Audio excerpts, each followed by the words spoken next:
صاحبو، یہ سب کیوں ہوا؟ ہمارے آقا و مولا کی توہین کائنات کے گوشے گوشے میں کیوں ہو رہی ہے؟ اور یہ پہلی مرتبہ ایسا ہوا کہ یہ ایک فیشن بن گیا اور تسلسل کے ساتھ یہ سلسلہ جاری ہے۔ اس کی ایک وجہ تو یہ ہے کہ مغرب نے دیکھا کہ مسلمان جگہ جگہ ذلیل خوار ہو رہے ہیں اور ہم نے ان کو جگہ جگہ دکھ دیے، انہوں نے ہمارا کیا بگاڑ لیا؟ اب ان کے اوپر ہم اگر یہ حملہ بھی کریں گے تو وہ ہمارا کیا بگاڑ لیں گے؟ مسجد اقصیٰ کئی عرصوں سے اور کئی سالوں سے ان کے قبضے میں ہے اور ان کو عرب آزاد نہ کروا سکے، بلکہ ایک عرب سے جب سوال کیا گیا کہ تم مسجد اقصیٰ آزاد تم کیوں نہیں کرواتے، تو اس نے دو ٹوک کہا، آنا ابغی عمارہ جدید، سیارہ جدید، حرمہ جدید۔ اس نے کہا مجھے نئی عمارت چاہیے، مجھے تو نئی بیوی چاہیے، مجھے نئی گاڑی چاہیے، باقی حکومت کا کام ہے، مجھے کوئی غرض نہیں۔ جب وہ گھوڑے کی ننگی پیٹھوں پہ بیٹھ کر میدان عمل میں اترنے والے جب وہ یہ بات کرنے لگ جائیں گے تو یہودی دلیر نہیں ہوں گے تو اور کیا ہوگا؟ تو یہودیوں نے یہ دیکھ لیا کہ مسلم امہ کے اندر بیداری پیدا نہیں ہو رہی، مسجد اقصیٰ کتنے عرصے سے ہمارے قبضے میں اور وہ کچھ نہیں کر رہے، لہذا اب ان کے پیغمبر صلی اللہ علیہ وسلم پر بھی حملہ کرو تو یہ کچھ نہیں کر سکیں گے۔ بوسنیا، چچینیا، عراق اور دیگر مسلمان ممالک کے اندر ہماری خواتین کی آبرو ریزی کی گئی، ان کی عصمت پامال کی گئی، لیکن مسلمان کچھ نہ کر سکے۔ اس چیز نے بھی ان کو دلیر کیا۔ اس کے ساتھ ساتھ مسلمان حکمرانوں کی عیاشیاں، بلکہ برطانوی حکومت کے ساتھ بعض شہزادوں کی عیاشیوں پر مشتمل ویڈیو فلمز موجود ہیں، اور اگر کوئی بات کرنے لگتا ہے تو وہ کہتے ہیں یہ ہم لوگوں کے سامنے رکھ دیں گے، اور پھر سارے چپ ہو جاتے ہیں۔ تو اس حوالے سے امہ کے جو حکمران ہیں وہ عیاشیوں میں مبتلا ہیں اور مبتلا رہے ہیں، لہذا جو عیاشیوں میں مبتلا ہو جائے وہ اپنا سر ہتھیلی پہ لے کے سر میدان آنے کا عادی نہیں ہوتا، بلکہ وہ متاع زندگی کو ہی عزیز سمجھا کرتا ہے۔ ہمارا باہمی افتراق و انتشار یہ ان کو دلیر کرتا ہے، اور انہوں نے ہمارے اندر طرح طرح کی افتراق اور انتشار کے بیج بوئے ہیں۔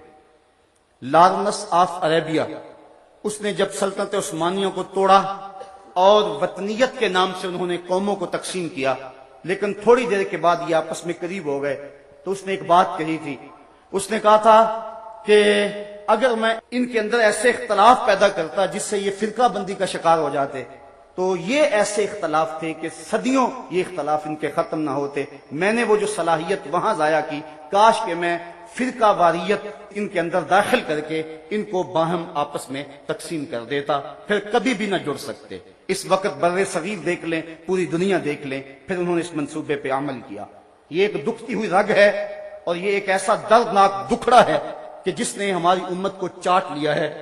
حال یہ ہے کہ 1857 کی جنگ آزادی میں مدارس اجاڑے جا رہے تھے، علماء کو کالے پانیوں کی سزا دی جا رہی تھی، جزیرہ انڈمان میں علماء کو پھانسی گھاٹوں میں لٹکایا جا رہا تھا، اور علماء مذہبی لوگوں کو ملازمتوں سے الگ کیا جا رہا تھا۔ اگر اس دور میں وائس رائے ہند ایک مدرسے کی بنیاد رکھ رہا ہو تو ہمیں سمجھنے کے لیے یہ کافی ہے کہ اس کے مقاصد کیا ہو سکتے ہیں۔ اس دور میں اگر کسی عالم دین کو 600 روپیہ ماہوار تنخواہ ملتی ہو تو یہ بات سمجھنے میں دیر نہیں لگتی کہ اس کو تنخواہ کیا حدیث پڑھانے کی دیتے تھے یا ان کے پس پردہ کوئی اور کام تھے جس کی وجہ سے انہوں نے جبہ و دستار والے لوگوں کو خریدا اور پھر امت میں تشدد اور تفریق کے بوجھ بوئے۔ اور یہ وہ دکھڑا ہے، اقبال تڑپ تڑپ کے رو رو کے کہتا رہا، دیکھ مسجد میں شکست رشتہ تسبیح شیخ، اور بت کدے میں برہمن کی پختہ زناری بھی دیکھ، چاک کر دی ترک نادانے خلافت کی قبا، سادگی مسلم کی دیکھ اوروں کی عیاری بھی دیکھ۔ امت کے اندر جو اختلاف کی بنیاد ہے اس کو مٹانے کی کوشش کرے، اور جو کتابیں لکھی ہیں وہ لکھنے والے کو پیغمبر نہیں عام مولوی ہیں، وہ جرأت کا مظاہرہ کرے اور بیچ چوراہے کے رکھ کے ان کتابوں کو آگ لگا دے اور بریت کا اظہار کرے کہ ان لوگوں سے ہمارا کوئی تعلق نہیں ہے۔ اگر کوئی حضور کی مثلیت کا قائل کل تھا ہم اس کی بھی نفی کرتے ہیں، اگر کوئی آج خاکے تراشتا ہے تو اس کی بھی نفی کرتے ہیں۔ اگر حضور کے ناموس سے لوگ مخلص ہیں تو ان کو یہ اعلان کرنا ہوگا کہ ہمارے بزرگوں نے جو کہا ہم ان کی نہیں مانتے، ہم مثلیت کے قائل نہیں ہیں، ہمارا آج عقیدہ یہ ہے کہ پوری کائنات کے اندر دوسرا محمد ممکن ہی نہیں ہے۔ خاکہ تو بڑی دور کی بات ہے، حضور کا تو سایہ بھی نہیں تھا۔ خدا نے حسینہ جمیلاں دا منہ موڑ دیتا، محمد بنا کے قلم توڑ دیتا۔ ایسا حسین پیکر تراشا، لا یجلس الذباب علی جسدہ، جسم پہ کبھی مکھی نہیں بیٹھتی تھی۔ ثانی دور کی بات، سایہ بھی نہیں تھا۔ اذا تکلم رؤیا کالنور یخرج من بین ثنایاہ، جب بات کرتے تھے منہ سے نور کی کرنیں چھن چھن کے نکلتی تھی۔ اذا ضحک یتلالأ فی الجدر، جب مسکراتے تھے سامنے والی دیواروں پہ عکس پڑتا تھا۔ اذا سر استنار وجہہ، اور جب مسکراتے تھے چہرے کی لکیروں سے نور نکلتا تھا۔ رخ کے آئینے میں مصور سجا ہوا، چہرے کی ہر لکیر پہ قرآن لکھا ہوا، آنکھیں کیا کہوں کہ باب حرم کھلا ہوا۔ تو ایسا حسین پیکر تراشا، ایسا حسین نبی کہ کائنات کے اندر حضور کی مثل ممکن نہیں۔ یہودی دن رات اسلام کے خلاف پراپیگنڈا کر رہے ہیں۔ ڈاکٹر شروش کی کتاب پچھلے دنوں چھپی، انہوں نے کروڑوں ڈالر اس پہ لگائے، کیا کچھ نہیں ہو رہا۔ لیکن اس کے باوجود یہ آپ کے لیے خوشخبری کی بات ہے، یہ مایوسیوں کے دور میں، یہ پریشانیوں کے دور میں، جبکہ کلیجے پھٹ رہے ہیں، جبکہ روحیں تڑپ رہی ہیں، جبکہ دل اداس ہیں، جبکہ پیغمبر اسلام کی توہین ہمارے لیے ایک ایک لمحے میں زہر گھول دیا ہوا ہے، اس دور میں یہ بات آپ کے لیے خوش آئند ہے کہ اس وقت ایک محتاط اندازے کے مطابق یورپ اور امریکہ کے اندر ایک مہینے میں 18,000 لوگ اسلام قبول کر رہے ہیں۔ مغرب کے چرچ اجڑ گئے ہیں۔ یہ مغرب کی بھول ہے کہ ہمارے سینوں سے یہ تپش اور یہ حرارت چھین لے۔ یہ مر سکتے ہیں، یہ اپنا سب کچھ کٹا سکتے ہیں، لیکن ان کے لاش کے ایک ایک ٹکڑے سے محمد محمد کی صدائیں آئیں گی۔ واقعہ اس طرح ہوا کہ 30 ستمبر 1905 کو ڈنمارک کے ایک اخبار نے، جس کی پیشانی کے اوپر سٹار آف ڈیوڈ، یہ یہودیوں کا مذہبی علامتی نشان ہے، اس کی پیشانی پر چھپا ہوا ہے، اس نے 12 خاکے شائع کیے، اور اس کے بعد ہالینڈ کے اخبارات نے اور دیگر 22 ممالک کے 75 اخبارات نے ان خاکوں کو دوبارہ جنوری 2006 میں شائع کیا۔ 200 سے زائد ٹی وی چینل نے اس کی تشہیر کی۔ ہالینڈ کے اخبارات نے لکھا کہ ہم ہر ہفتے ان خاکوں کو شائع کریں گے تاکہ مسلمان اس کے عادی ہو جائیں۔ اٹلی کے ایک بدبخت وزیر نے خاکوں والی ٹی شرٹ پہنی اور اپنی قوم سے کہا کہ اس کو رواج دیا جائے تاکہ مسلمانوں کے جذبات مجروح ہوں۔ یہ خاکے یہودی کارٹونسٹ ویسٹر گارڈ نے بنائے اور اس نے مختلف اخبارات کو دیے۔ 11 اسلامی ممالک کے سفیر ڈنمارک کے وزیر اعظم کے پاس احتجاج لے کر پہنچے، لیکن اس بدبخت نے ان کو ملنے سے انکار کر دیا۔ 27 مسلمان تنظیموں کے 17,000 افراد نے اپنے دستخطوں کے ساتھ ایک یادداشت مرتب کر کے ڈنمارک وزیر اعظم کو بھیجی۔ اس نے اس کو وصول کرنے سے بڑی ڈٹائی کے ساتھ انکار کیا۔ ٹونی بلیئر اور بش نے ڈنمارک کے وزیر اعظم کو فون کر کے کہا کہ جھکنا نہیں، ہم تمہارے ساتھ ہیں۔ تو اس پر 14 فروری کو ڈیلی ٹائمز نامی ایک اخبار کو انٹرویو دیتے ہوئے ڈینش وزیر اعظم نے کہا، عالم اسلام اس بات کو سن لے اور میں ان کو یہ باور کرانا چاہتا ہوں کہ ہم تنہا نہیں ہیں، ہماری پشت پہ دنیا کا ہاتھ ہے اور ساری دنیا مسلم امہ کے خلاف جمع ہے۔ یہ ہماری غیرت کو جھنجھوڑ دینے کے لیے اس کا ایک جملہ کافی تھا، اور چاہیے تھا کہ خادم حرمین کھڑا ہو کے حضور کے روضے کے سامنے اعلان کرتا کہ اگر تم سارا کفر جمع ہو گئے ہو تو ہم محمد عربی کی غلامی میں سارے مسلمان جمع ہیں۔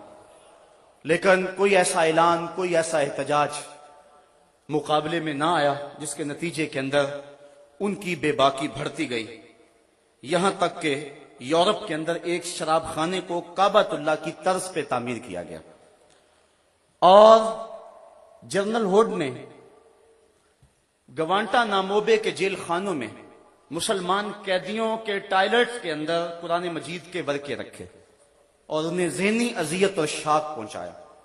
مسلمانوں کا شدید احتجاج جو انڈونیشیا، مصر اور پاکستان میں بالخصوص ہوا، اس کی دھمک پورے عالم پہ محسوس ہوئی تو انہوں نے وقتی طور پہ سلسلے کو روک دیا۔ مغربی مصنوعات کا بائیکاٹ جو مسلم امہ نے اس وقت کیا تھا، اس سے بہت سارا ان کو نقصان پہنچا، تو وہ یہ زبان زیادہ قبول کرتے ہیں، تو انہوں نے وقتی طور پہ سلسلے کو روک دیا۔ لیکن 2 سال گزرنے کے بعد 2008 میں دوبارہ انہوں نے یہ خاکے شائع کیے اور مسلمانوں کے جذبات پر آریاں چلائی گئیں۔ بلیوں اور کتوں کے حقوق پر تنظیمیں بنانے والے یہ منافق اور عیار، پتہ نہیں ان کو 1 ارب 40 کروڑ انسانوں کے دلوں کو زخمی کر کے کیا ملتا ہے۔ حالانکہ مغرب کے اندر بھی توہین رسول کی سزا قتل رہی ہے۔ حضرت عیسیٰ علیہ السلام کے توہین کی سزا قتل رہی ہے، بعد میں ان کو عمر قید کی سزا کے اندر تبدیل کیا گیا۔ جرمنی کے اندر ان کی شرارتوں کی وجہ سے جب ان پہ حملے کیے گئے تو 6 لاکھ یہودی اس وقت جرمنی میں موجود تھے، تو 4 لاکھ ڈنمارک اور دیگر ممالک کی طرف ہجرت کر گئے، اور باقی 2 لاکھ یہودیوں میں سے کچھ کو پکڑ لیا گیا اور ان کو قتل کیا گیا۔ لیکن یہودی یہ تعداد 60 لاکھ بتاتے ہیں، اور وہ کہتے ہیں کہ 60 لاکھ یہودیوں کو تہہ تیگ کیا گیا اور انہیں کو جلایا گیا۔ اب اگر کوئی شخص یہ کہے کہ ان کی تعداد 60 لاکھ نہیں تھی بلکہ 2 لاکھ لوگ تھے، ان میں سے کچھ لوگ قتل ہوئے، تو اس پر یورپ میں 20 سال سزا رکھی گئی ہے کہ اس نے اس تعداد کو کم کیوں کیا ہے، اس تعداد کو کم بتا کر یہودیوں کو دکھ پہنچایا ہے۔ تو اگر کوئی سچ کہہ دے تو ان کو دکھ پہنچتا ہے، اور اس پر بھی 20 سال سزا مقرر ہے۔ آزادی رائے کی بات کرنے والے یہ منافق اور یہ عیار اور مکار تاریخ کے جھونکوں میں جھانک کر اگر کوئی صحیح بات سامنے لانا چاہتا ہے تو اس کو سزا دیتے ہیں، اور اسرائیل کو انہوں نے یہ حق دیا ہے کہ ایسے شخص کو وہ طلب کر کے اپنے ملک کے کورٹ کے اندر کھڑا کر کے سزا دے سکتا ہے۔ جبکہ حضور علیہ السلام کی توہین، آقا کریم علیہ السلام کی توہین، قرآن مجید کی توہین، اس کو آزادی اظہار کے نام سے مغرب رواج دینا چاہتا ہے۔ اگر امت باقی معاملات کی طرح ناموس رسالت پر حملے کو برداشت کرنے کی پوزیشن میں آ جاتی ہے تو یہ بات سن لے کہ امت کے پاس پھر کچھ بھی نہیں بچتا ہے، امت کے پلے پھر کچھ بھی نہیں رہتا۔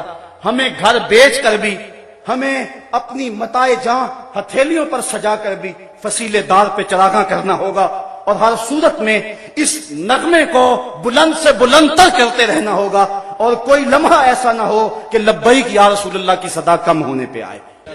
مصطفیٰ جان رحمت کی آبرو پر 100 جان سے قربان ہونے کا عہد، لبیک یا رسول اللہ مارچ 8 فروری بروز اتوار صبح 9 بجے تا 4 بجے سپہر، آغاز مزار غازی عامر چیمہ شہید رحمت اللہ تعالی علیہ ساروں کی چیمہ، اختتام مزار غازی علم دین شہید رحمت اللہ تعالی علیہ لاہور، زیر قیادت پیرزادہ محمد رضا ثاقب مصطفی زیدہ مجدہ امیر اعلیٰ ادارۃ المصطفیٰ پاکستان، من جانب ادارۃ المصطفیٰ پاکستان العقاب انٹرنیشنل۔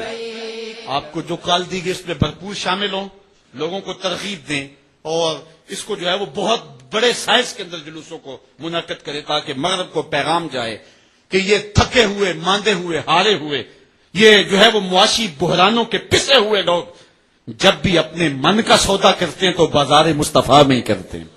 ان کو پیغام جائے اور ہماری نسلوں کے اندر بھی یہ جذبے جاگے، اپنے بچوں کو بھی انگلیوں سے لا کر کے جو ہے وہ ان جلوسوں کے اندر لے کر کے آئیں، اور اس سعادت مندی کے سفر کے اندر ان کو بھی شامل رکھیں تاکہ ان کے اندر بھی یہ جذبے بیدار ہوں۔ کہ محمد سے وفا تو نے تو ہم تیرے ہیں، یہ جہاں چیز ہے کیا لوح و قلم تھے۔ آپ جانتے ہیں کہ مدینے میں یہودیوں کا ایک خاصا نیٹ ورک تھا، ان کے علماء بیٹھے ہوئے تھے اور ان کے نذرانوں کا کاروبار چلتا تھا۔ اب جب لوگ راغب ہونے لگے وہ پریشان ہو گئے کہیں ہمارے نذرانے ختم نہ ہو جائیں۔ ان کے علماء باہم جڑے مل بیٹھے، اب کیا کیا جائے؟ عبداللہ ابن سلام پڑھے لکھے شخص تھے یہودیوں میں سے، اور بات کرنے کا ڈھب اور سلیقہ بڑا تھا انہیں. کہا عبداللہ ابن سلام تم جاؤ اور جا کے اس شخص سے بات کرو، سوال کرو، اعتراض کرو، اگر جواب معقول ملے تو پھر ہم ماننے کے لیے سوچیں گے، ورنہ ڈٹ کے کہیں گے وہ تو ہمارے سوالوں کا جواب نہیں دے سکتا. عبداللہ ابن سلام گھر سے نکلے، علماء یہود کے ہاتھ اٹھ گئے، لیکن تقدیر مسکرا کے کچھ اور ہی کہہ رہی تھی. سودا لینے کے لیے بازار گئے، ہاتھ اس کے بکے جس کے خریدار گئے. عبداللہ ابن سلام، یہ جو روایت میں پیش کر رہا ہوں مشکات میں موجود ہے، ابو داؤد باب فضل الصدقہ میں بھی موجود ہے، اور بھی کتب میں موجود ہے، اور ایک صحاح کے علاوہ دیگر کتب میں یہ روایت موجود ہے. انہوں نے 100 سوال خانہ ذہن میں ترتیب دیے، یہ کہوں گا، یہ بات کروں گا، یہ پوچھوں گا. لیکن جب حضور کی خدمت میں پہنچے، صلہ رحمی پہ بات حضور کر رہے تھے.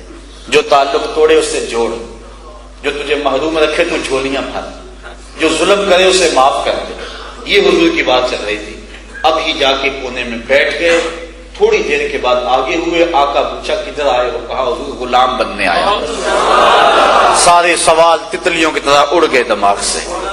ملا رومی مرشد اقبال بولتے ہیں، اے لقائے تو جواب ہر سوال، حال شود ہر مشکلت بے کیلو کال. تیری تو ملاقات ہی سارے سوالوں کا جواب. اور مرید رومی بولا، قلندر لاہوری بولا، شہر اقبال کے واسطے تمہیں فخر ہے، اقبال بولا. اقبال کہنے لگا، یک نظر کر دی و آداب فنا آموختی، وہاں خنک روزے کے خاشا کے مرا وا سوختی. کیا بات ہے، تم نے کہ نظر کی سارے مسئلے حل کر دیے. نظر کی جولانیاں نہ پوچھو، نظر حقیقت میں وہ نظر ہے. اٹھے تو بجلی پناہ مانگے، گرے تو خانہ خراب کر دے. سارے مسئلے حل ہو گئے، کلمہ پڑھ کے غلام ہو گیا. جو کام یہ سننے کے لیے بےتاب تھے کہ ابھی خبر آئے گی کہ مسلمانوں کے نبی کو کوئی جواب نہیں آیا، ان کے کانوں میں یہ خبر پڑی، تیری تک کے ادامہ میں مرید ہو گئی. جب انہوں نے یہ بات سنی تو دوڑے دوڑے آئے، عبداللہ ابن سلام تو نے یہ کیا کیا؟ تو نے یہودیت کی ناک خاک آلود کر دی. تو نے کچھ سوال پوچھا ہوتا، بات کی ہوتی، ہم سمجھتے لاجواب ہو گیا اور مان لیا. ہم نے تو سنا تم نے سوال بھی کوئی نہیں کیا، کیا ہوا تجھے؟ تو عبداللہ ابن سلام فرمانے لگے، مجھے بھی نہیں پتا مجھے کیا ہوا. جب میں نے اس پیارے محبوب کو دیکھا اور ان کے جمال جہاں آرا کی زیارت کی تو مجھے یقین ہو گیا کہ یہ چہرہ کسی جھوٹے کا تو نہیں ہو سکتا، ایسے چہرے تو سچوں کے ہوا کرتے ہیں. اب عبداللہ ابن سلام اسلام لے آئے. وہ اسلام لائے تو ابن یامین بھی ایمان لے آئے. وہ ایمان لائے تو ان کے ساتھ اور بھی اسد، اسیر اور شعبہ، کتنے لوگ تھے جو ایمان کی دولت سے مالا مال ہو گئے. اب کافی یہودی ایک ٹولی بن گئی جو ایمان والوں کی یہودیت سے ادھر آئی تھی. اب آپ جانتے ہیں کہ یہودیت کے اندر اونٹ کا گوشت نہیں کھایا جاتا. وہ کہتے ہیں یہ مکروہ ہے، اور دودھ بھی نہیں پیتے اونٹ کا. اسی طرح ہفتے کے دن کی وہ تعظیم کرتے ہیں. اب اسلام نے اونٹ کے گوشت کو واجب قرار نہیں دیا. طبیعت مانتی ہے، مزاج میں آتا ہے تو کھا لو. جو اباحت جن چیزوں میں ہوتی ہے وہاں پابندی نہیں ہوتی. سبزیاں ہیں، پھل ہیں، کتنے ہیں جو ہم نہیں کھاتے.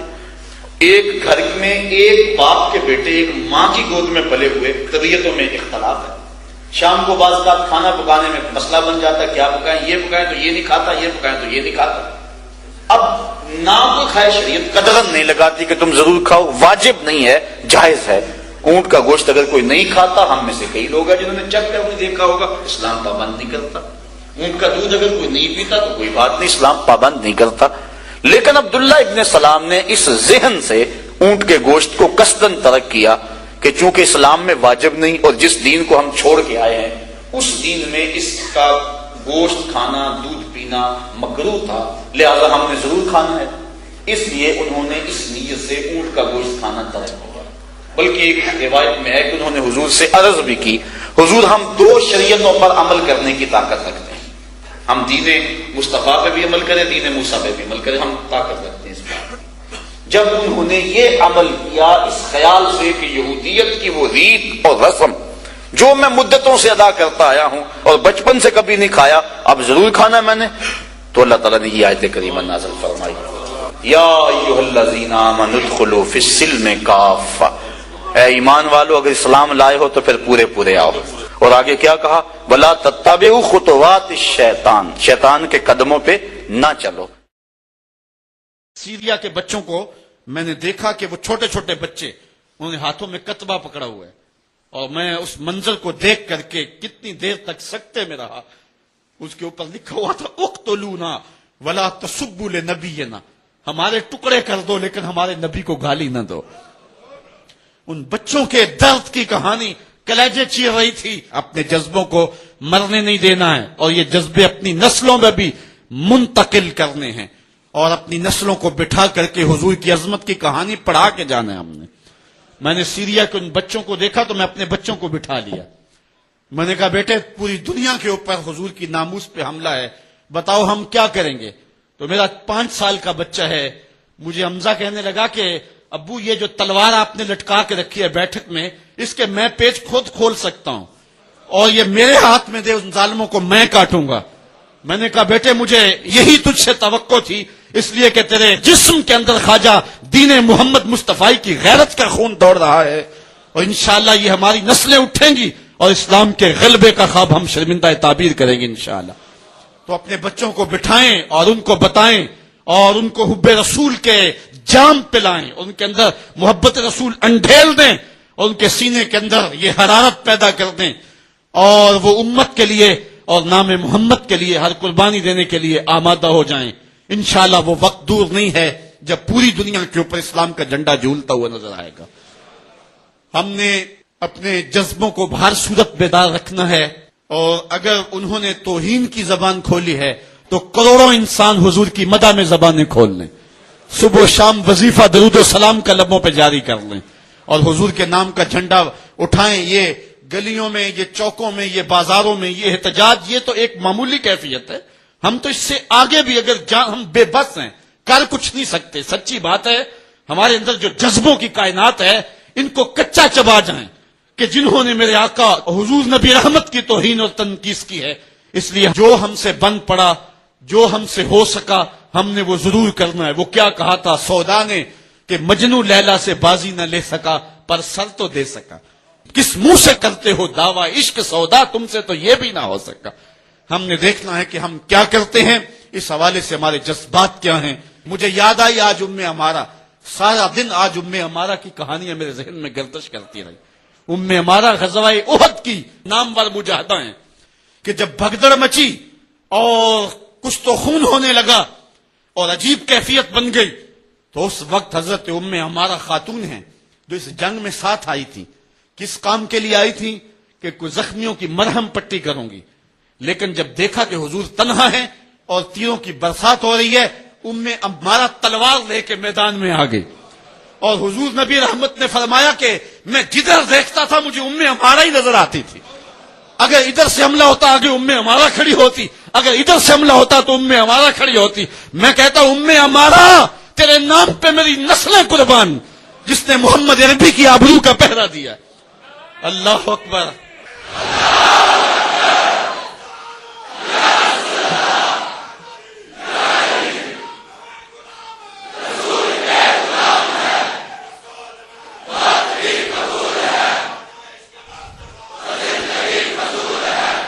تمہارے جذبے سچے ہیں انشاءاللہ. شاید مغرب کو بھول ہو گئی ہے. یہاں ایک ایک بچہ غازی علم الدین ہے، ایک ایک بچہ عامر چیمہ ہے. یہ سعادت مندیوں کا سفر ہے. یہ مغرب کو بھول ہو گئی ہے. اس نے کس قوم کو چھیڑا ہے؟ ان کی غیرت مری ہوئی نہیں ہے. انہوں نے کچوکے دیے، زخم دیے، امت کو معاشی بحران میں مبتلا کر دیا، لیکن ہم کبھی میدان میں نہیں آئے. سارے معاملات کے اندر ہم کمپرومائز کر سکتے ہیں، کمزوری بھی دکھا سکتے ہیں. اگر اس عنوان سے ہم کمزوری دکھائیں ہمارا بچتا ہی کچھ نہیں ہے. ہمارا سب کچھ نام محمد ہے. ہم نے ہر دور میں تقدیس رسالت کے لیے وقت کی تیز ہواؤں سے بغاوت کی ہے. چھوڑ کے سلسلہ رسم سیاست کا فسوں، بس ایک نام محمد سے محبت کی ہے. ہم نے عہد غلامی کرنا ہے حضور علیہ السلام کے نام سے، اور انشاءاللہ یہ ہماری سعادت مندی ہے. ورنہ ہم نے وہ زمانہ بھی دیکھا ہے جس زمانے میں کوئی ایسا متنفس نظر نہیں آتا تھا جو حضور کے نام کا جھنڈا اٹھائے. یہ تاتاریوں کا دور ہے. جب بغداد کو اجاڑا گیا، امت کے سر کاٹے گئے، اور یہ حال تھا کہ منگول سردار نے کہا کسی مسلمان کا سر لاؤ، اپنے فوجیوں کو کہا نہیں تو تمہارا سر کاٹ کے لگائیں گے. ایک مینار تعمیر کرنا ہے کھوپڑیوں کا. اور پھر مسلمانوں کا پتہ ڈھونڈتے ہوئے لوگ ہاتھ میں پیسے لے کے گھومتے تھے. کہ کسی مسلمان کا پتہ دے دو اس کا سر کاٹیں ہم، لیکن مسلمان ملتا نہیں تھا، کاٹ دیے گئے، دجلہ 3 دن تک خون بن کے بہتا رہا. یہ ہماری تاریخ ہے بغداد کی. اور پھر دجلہ کا بند توڑ دیا گیا، جو لوگ تہہ خانوں میں چھپے تھے 1.25 لاکھ لاشیں ہم نے وہاں سے پھر نکالی. پھر وہ لمحے آئے کہ کوئی ایسا متنفس نظر نہیں آتا تھا جس کے ہاتھ میں اسلام کا جھنڈا ہو. ایک منگول سردار عیسائی ہو گیا، اس نے ایک عیسائی پادری کو بلایا اور کہا کہ اپنے مذہب کی تبلیغ کر تاکہ کچھ لوگ اور بھی ہمارے ہم نوا ہو جائیں. اس نے قسم پرسی کے سالم میں کہ اب کوئی شخص نہیں ہے جو اسلام کا نام لیوا ہو، تو اپنے خود سے باطنی کا اظہار کر دیا اور پیغمبر حسن و جمال حضور نبی رحمت کی توہین و تنقیص کا آغاز کیا. ابن حجر نے لکھا ہے کہ ایک کتا تھا جو خیمے کی چوب کے ساتھ بندھا ہوا تھا. جب اس نے توہین کا آغاز کیا تو اس نے بھونکنا شروع کر دیا.